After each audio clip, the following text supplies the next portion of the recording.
Assalamu alaikum warahmatullahi wabarakatuh.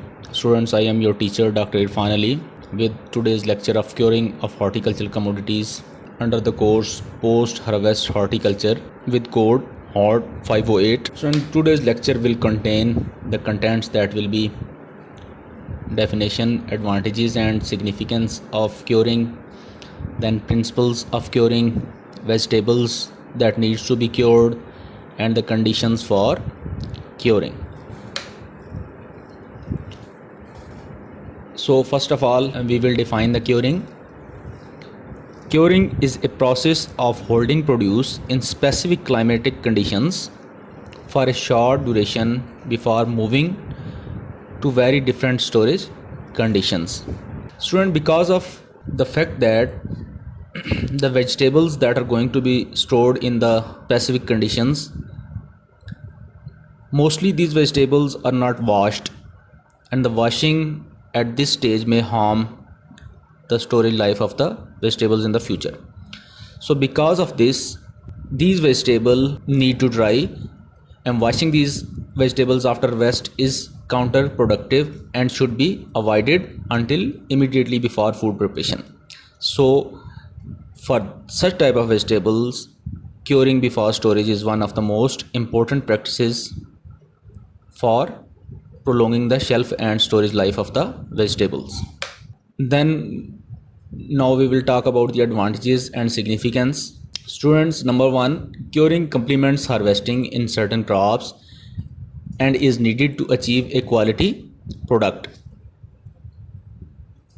Number two, it is a process involving rapid loss of superficial humidity, hence preparing for the future storage conditions. In addition to developing some tissue changes, it prevents further dehydration, acts as a barrier for penetration of pathogen. In onion and garlic, curing is the drying of external scales together with color development and neck closure that is very important for storage and marketing.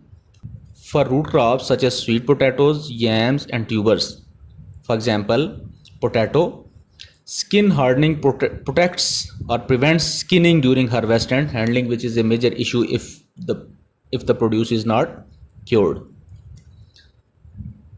The development of healing periderma on wounds, that is subrization, is also an important characteristic of or advantage of curing. In pumpkin and other cucurbits, curing is the hardening of skin which is used for their prolonged storage. In citrus, it is the natural formation of a layer of lignified cells which prevents the formation and development of pathogens.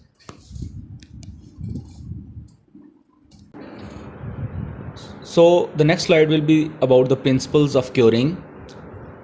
Student, for the long-term storage of garden vegetables, there are a few rules of thumb to be followed.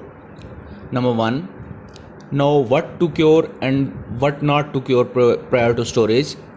This is very important point that should be kept in mind before curing the vegetables. We will discuss in the further few slides what vegetables need to be cured and what not be. Number two, harvest after a few days with no rain, if possible, to minimize excess moisture. Number three, harvest at maturity, not between produce is overripe or underripe. Number four, choose the best quality specimen for storage. Number five, handle the vegetables gently to avoid bruising or scratching, otherwise the storage life will be badly affected. Number six, get the vegetables to a cool place as soon as possible or on the place with recommended temperature and humidity that will be discussed in the further slides. Number seven, do not let them sit in the sun, otherwise excessive drying or rotting may occur. Student, now we discuss what vegetables to be cured and what not to be. The vegetable that needs curing are garlic, onion, potatoes, sweet potatoes, and winter squash. One thing that should be kept in mind that not all vegetables will respond well to a curing process. In fact, most crops would be ruined by leaving them in warm conditions. Some common storage vegetables that should not be cured include beets, cabbage, carrots, turnips, or any other vegetables other than those listed in the previous slides. These should be removed from the garden to cold storage immediately. Now we will discuss about conditions for curing. Number 1, curing is normally undertaken in the field. In garlic and onion, it is performed by undercutting and wind drawing plants to protect them from direct sun, or in heaps or burlap bags for a week or more. In potato, tubers must remain in the soil for 10 to 15 days after foliage is destroyed with herbicides. In sweet potato and other roots, it is similar, although it is normally carried out under shelters. If required, curing may be performed artificially in storage facility by forced circulation of hot and humid air. I will show you the slide at the end. After curing, temperature and relative humidity conditions are set for long-term storage in proper storage rooms. Student, for the farmer, the best place is to cure vegetables in a covered, well-ventilated area with a consistent temperature. For this purpose, a basement, shed, or even attic can do the trick. The containers used for this purpose should be shallow and again well ventilated, such as bakery bread trays or clean wood crates. Some of recommendations for curing regarding temperature and relative humidity. Potato needs the temperature 15 to 20 degrees centigrade at 85-90% relative humidity.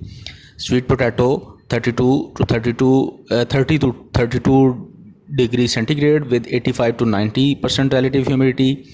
Yams need 32 to 40 degrees centigrade with 90 to 100% relative humidity. Cassava 30 to 40 degrees centigrade and 90 to 95% relative humidity.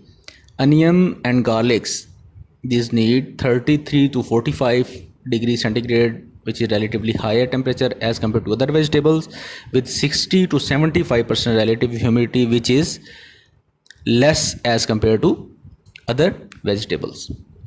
This is the slide regarding typical curing house for roots and tubers which need special artificial type of facilities in order to be cured. This is general view for the field curing.